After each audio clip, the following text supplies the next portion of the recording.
न चीनी न मैदा न तेल, और फिर भी इतनी टेस्टी कुकीज बन करके तैयार होगी ना कि आपके बच्चे हमेशा इसकी डिमांड करेंगे और आप भी बनाने में बहुत आसानी से बना लेंगे। सिर्फ मिक्सी के जार में आराम से इसको बना करके तैयार कर लेंगे। तो चलिए शुरू करते हैं।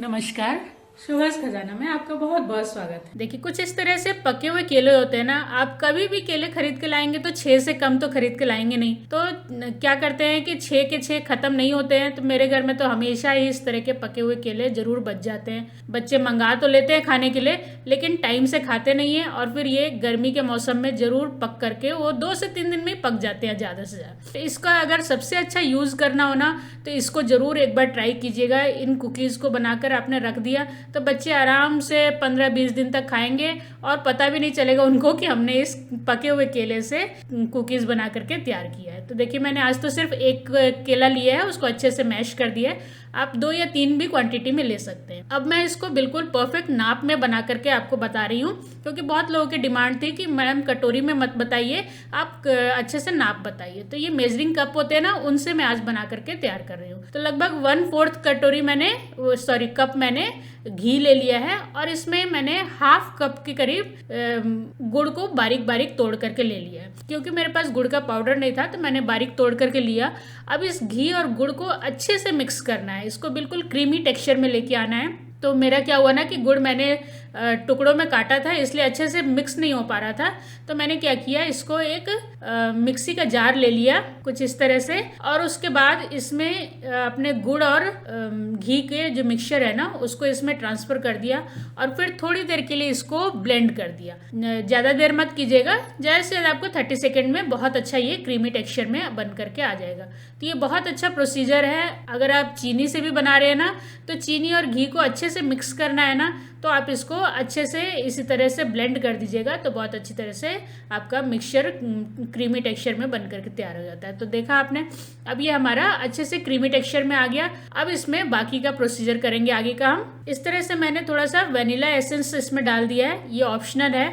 अगर आपके पास ये नहीं होता तो घर में जो इलायची पाउडर आती है आप उसको भी डाल सकते हैं, और अगर कुछ नहीं भी डालेंगे ना तो भी बहुत अच्छा केले का फ्लेवर आता है। अब जो हमने केला मैश करके रखा है उसको इसमें ट्रांसफ़र करके और इसको भी अच्छे से इसमें मिक्स कर देंगे। इसी तरह केले से मैंने बहुत तरह की चीज़ें, पके हुए केले से मैंने बहुत तरह की चीज़ें अपने वीडियो पे अपने चैनल पे डाल रखी हैं, तो उसको भी आप देख सकते हैं। इस तरह के काफ़ी तरह के कपकेक्स है, केक है, जो कि स्वाद में इतने टेस्टी लगते हैं ना कि मैं आपको क्या बताऊं। ड्राई कपकेक भी है, ड्राई केक भी है, आप बहुत कुछ देख सकते हैं मेरे चैनल पे जा करके। अब चलिए इसमें जो अब ड्राई इंग्रेडिएंट्स है उनको मिक्स कर लेते हैं। तो देखिए, कुछ इस तरह से मैंने गेहूं का आटा लिया है, इसलिए मैंने कहा कि कोई भी इसमें अनहेल्दी चीज़ नहीं है इसमें। इसको आप आसानी से बना कर रखिए और अपने बच्चों को गिल्ट फ्री होकर के खिलाइए। तो अब चलिए, अब इसमें मैंने 1 कप, जो मेजरिंग कप का 1 कप वाला जो होता है ना, उससे मैंने पहले तो 1 कप डाला इसमें। और ध्यान रखिएगा इसको, क्योंकि हम गेहूं के आटे से बना रहे हैं, मैदे से भी बनाएंगे ना आप, तो ध्यान रखिएगा कि इसको हमें छानते हुए तब इसमें डालना है। ये बहुत ज़रूरी प्रोसीजर होता है, चाहे आप बिस्किट बनाइए या फिर आप केक बनाइए या कपकेक बनाइए। इससे क्या होता है ना कि हमारी जो बिस्किट या कपकेक होंगी या केक होंगी ना, बहुत अच्छी एयरी बन करके तैयार होती हैं, उसके जो बबल्स होते हैं वो खत्म हो जाते हैं। देखिए, आप देख पा रहे होंगे कि गेहूं के आटे से बनाने के कारण इसमें काफ़ी सारा अंदर से चोकर निकल रहा है। अब मैंने इसमें दूसरी 1 कटोरी और डाल दी, इसमें लगभग 2 कटोरी पड़ जाएगी, क्योंकि हमने आधा कटोरी गुड़ लिया है ना, तो ये 1.5 से 2 कटोरी आप आराम से इसमें आटा डाल सकते हैं। अब जो लास्ट बैच आटा का डाला है ना, इसी में क्या करेंगे, 1 टीस्पून बेकिंग पाउडर डाल देंगे और इसको अच्छे से छानते हुए फिर से हम मिक्स कर लेंगे। तो ये सबसे इजी प्रोसीजर है कुकीज़ को बनाने के लिए। और मेरे पास अवन नहीं है, मैं तो इसको माइक्रोवेव में ही बना करके तैयार करूँगी, या फिर आप इसको चूल्हे पे भी बहुत आसानी से बना सकते हैं, कोई परेशानी नहीं आएगी। अब इसको थोड़ा सा इसका स्वाद और ज़्यादा टेस्टी हो जाए और एनहेंस हो जाए, इसके लिए मैंने लगभग 2 टेबल स्पून के करीब इसमें मिल्क पाउडर मिक्स कर दिया है। ये ऑप्शनल है, आपके पास हो तो ज़रूर डालिएगा, नहीं हो तो भी चल जाएगा, स्किप कर सकते हैं। अब इनको अपने साफ हाथों से अच्छे से मिक्स करना है। इसमें कोई एक्स्ट्रा दूध नहीं लगेगा आपको, जो मैंने आपको जो मैंने मेजरमेंट बताया है ना, इससे बिल्कुल ये परफेक्ट डो बन करके तैयार होता है। और जैसा कि मैंने पहले भी आपको बताया है कि कुकीज़ को हमें बिल्कुल आटे की तरह मसल मसल के गूंदना नहीं होता है, इन्हें बस इसी तरह से हल्के हाथों से मिक्स करना है। अब देखिए हमारा बैटर बिल्कुल बन करके तैयार है। तो अगर आपके पास टाइम हो ना, तो इस जो मिक्सचर हमने बनाया है कुकीज़ के लिए, इसको लगभग 10 से 15 मिनट के लिए फ्रिज में जरूर रख दीजिएगा। उसके बाद अपने कुकीज़ को बनाइएगा, तो ये बहुत अच्छे बनते हैं। नहीं, अगर टाइम नहीं भी हो ना, तो भी डायरेक्ट इसी तरह से जैसे मैंने बनाया है, इसी तरह आप भी बना सकते हैं। तुरंत के तुरंत अपने हाथों के बीच में जितने आकार की आपको बिस्किट चाहिए या कुकीज़ चाहिए, उस हिसाब से लीजिए बैटर को, और इसी तरह से दोनों हाथों के बीच में रखते हुए गोल करके और थोड़ा सा चपटा कर दीजिएगा। इससे क्या होगा कि अंदर तक हमारी अच्छी सिक करके तैयार होगी। क्योंकि मेरे पास अवन नहीं है, तो माइक्रोवेव में क्या होता है कि थोड़ा सा टाइम लगता है बिस्किट को बनने में।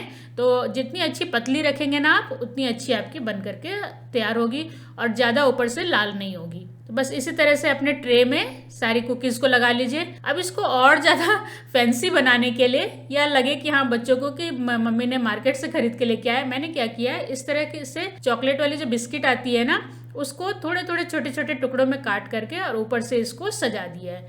ये सब भी ऑप्शनल है, नहीं तो आप डायरेक्ट उसको भी बिस्किट को इसी तरह बना सकते हैं। अब देखिए कितने सुंदर लग रहे हैं ना ये अभी से। बस इसी तरह हमारे ये कुकीज़ तैयार हो गए। अब चलिए इनको हम ओवन में डाल देते हैं। तो मेरे पास LG का ओवन है, आपके माइक्रोवेव है। इसको मैंने माइक्रोवेव को क्या किया, पहले 180 डिग्री पे प्री हीट बन कर दिया। मैं लगभग सारे जितने भी बिस्किट होते हैं या कुकीज़ होती है या फिर मेरे केक होते हैं, कप केक होते हैं, मैं इसी LG के माइक्रोवेव में ही बनाती हूँ। अगर आपके उसको ख़रीदना हो ना, तो मैं इसका लिंक अपने वीडियो में शेयर कर दूंगी, आप वहां से ले सकते हैं, परचेज कर सकते हैं। अब इसको देखिए प्री हीट के बाद मैंने लगभग 20 मिनट के लिए इसको कुकीज़ को अपने इसमें डाल दिया है। 20 मिनट में ये आराम से बन करके तैयार हो जाते हैं। और अगर आपके पास ये माइक्रोवेव भी ना हो ना, तो क्या कीजिएगा, जैसे मैंने आपको पहले ही बताया था कि कढ़ाई को अपने चूल्हे पे प्री हीट होने के लिए रख दीजिएगा, और फिर आराम से कढ़ाई में भी आधे घंटे में आराम से बन करके तैयार हो जाती है। अब देखिए 20 मिनट के बाद मैं आपको कुकीज़ दिखा रही हूँ, कितनी सुंदर बन करके तैयार हुई है और कितनी अच्छी लग रही है देखने में ना, कलर भी कितना सुंदर आया है ना। अब इनको तुरंत के तुरंत मत निकालिएगा, थोड़ा इसको ठंडा होने दीजिएगा, उसके बाद हम इसको कुकीज़ को निकालेंगे। देखिए अब ये मैंने लगभग सारी कुकीज़ बना करके तैयार कर ली और ये ठंडे भी हो गए। तो मैंने ठंडा करने के लिए इस तरह से रैक पर रख दिया था। आप किसी भी प्लेट या ट्रे में रख सकते हैं। अब इनका टेक्सचर देखिए, मैं आगे पीछे दोनों तरफ से दिखा रही हूँ। क्या आप देख के बता सकते हैं कि ये घर की बनी हुई कुकीज़ है? तो इस बार इसको जरूर ट्राई कीजिएगा। और इसमें बिल्कुल मतलब पके हुए केलों का ज़्यादा स्वाद आता नहीं है, बिल्कुल भी ऐसा लगेगा ही नहीं कि आपने ज़्यादा पके हुए केलों को बना करके तैयार किया है। तो इनको जरूर ट्राई कीजिएगा और मुझे कमेंट करके जरूर बताइएगा कि अगर आपने ये कुकीज़ ट्राई की तो कैसी बनी आपकी कुकीज़, या कोई प्रॉब्लम आपको आए तो वो भी आप मुझसे पूछ सकते हैं। अब देखिए मैं इनको तोड़ के दिखाती हूँ, कितनी अच्छी बन करके तैयार हुई है, एकदम क्रंची बन करके तैयार हुई है। आपको लगेगा ही नहीं कि आपने इसको घर में बना करके तैयार किया है। तो इसको जरूर ट्राई कीजिए। और अगर मेरी वीडियो आपको हेल्पफुल लगी हो ना, तो प्लीज़ मेरे चैनल को लाइक, शेयर और सब्सक्राइब जरूर कीजिएगा। अब इसको क्या कीजिएगा, आपके पास कोई भी पुराना डिब्बा हो बिस्किट का, या नॉर्मल आपके पास कोई भी डिब्बा हो ना जो एयर टाइट हो, उसमें इसको स्टोर करके तब फिर आराम से रख दीजिए। इसकी आवाज़ सुनिए, कितनी अच्छी आवाज़ है, आवाज़ से पता चल रहा होगा कि आप कितनी क्रंची बन करके तैयार हुई है। तो मेरे पास तो कुछ इस तरह का बिस्किट का डिब्बा था पहले का, तो मैंने उसी में इसको स्टोर कर दिया। और इसको आराम से टाइट से बंद करके बच्चों को खिलाइए और मुझे कमेंट ज़रूर कीजिएगा। धन्यवाद।